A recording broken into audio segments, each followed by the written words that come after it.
high pressure will bring warmer temperatures.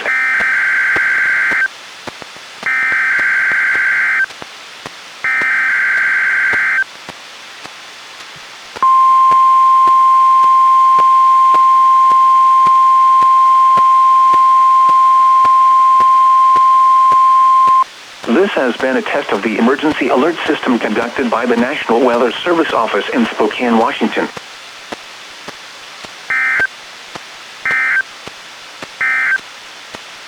Weather synopsis. Today will be mostly sunny and breezy with afternoon temperatures in the 60s.